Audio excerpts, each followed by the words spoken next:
Is this video real?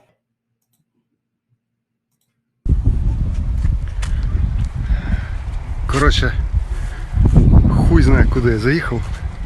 І є тут, що це у нас, орки, блядь, їбашать. Десь на Чорнобаївку, десь в ту сторону. Що це за хуйня, блядь? Йобаний! Ух ти що, сука! Чуть нахуй не вбили. Єбать, то що зас? Ух ти ж!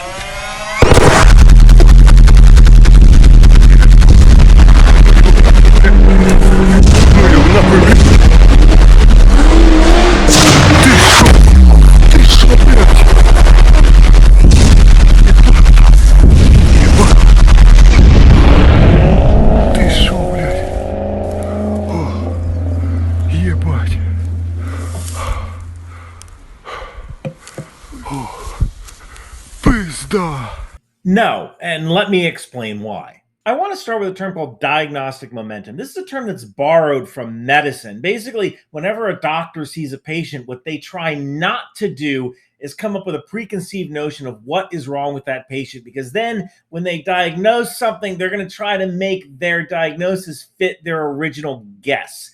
Whenever you're evaluating any kind of intelligence, what you have to do is separate yourself from that diagnostic momentum. Don't want something to be true because it looks really cool. And I think on Twitter and on YouTube and probably on Facebook and Reddit, people wanted this to be true so badly that it gained diagnostic momentum.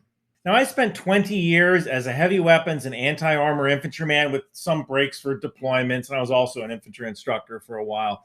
But any guy who is an anti-armor guy can tell you that nobody would ever conduct an ambush like this. And I'm going to walk you through exactly why and walk you through some of the things that pop out at me. Okay, to start, this is a Kamaz truck, or at least it's supposed to be a Kamaz truck. I think it might be the 6-wheel version. The picture I have here is the 8-wheel version. You can see the Z. That's kind of a nice touch right there. But here's the problem.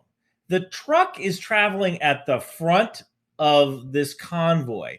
You would never, no military on earth would ever have an unarmed truck at the front of a convoy. The truck would be in the middle of a convoy because this truck is unarmed. It needs protection from the front and the rear. Now, an Army heavy weapons company inside an infantry brigade combat team, which is what I'm most familiar with, you have 5 vehicles in an anti-armor platoon, and 2 of those vehicles have anti-tank missiles on them, these special anti-tank missiles called TOW missiles. If I were to see a company of 10 tanks and 1 truck, I'm calling it in and I'm headed the other way as fast as possible.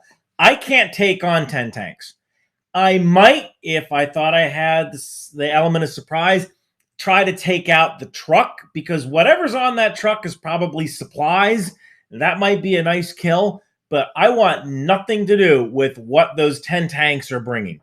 So all that being said, 1 vehicle is not going to take on 10 tanks in a truck, even if that vehicle is crewed by Chesty Puller, Audie Murphy, and John Moses Browning. So here's the other thing about the vehicles. I got to talk about spacing. So as you can see from this video, these tanks are traveling really, really close to each other, and that's not how you would travel. Normally, when you travel on the road, you try to give yourself a spacing of at least 100 meters. There's 100 meters between each vehicle. 200 if you can make that happen. And that's not just for air attack or IEDs or missile attack. It's also because soldiers get tired, and if they're not paying attention, they might actually hit the vehicle in front of them if they're too close. So you don't want to travel super close to each other like they're doing in this video. Now, I want to talk about posture and awareness. Whenever you're traveling in a convoy, if the vehicles have turrets, the lead vehicle's turret is always going to face forward. The vehicle behind that lead vehicle is going to face to the left or to the right. The vehicle behind that vehicle is going to face their turret in the opposite direction.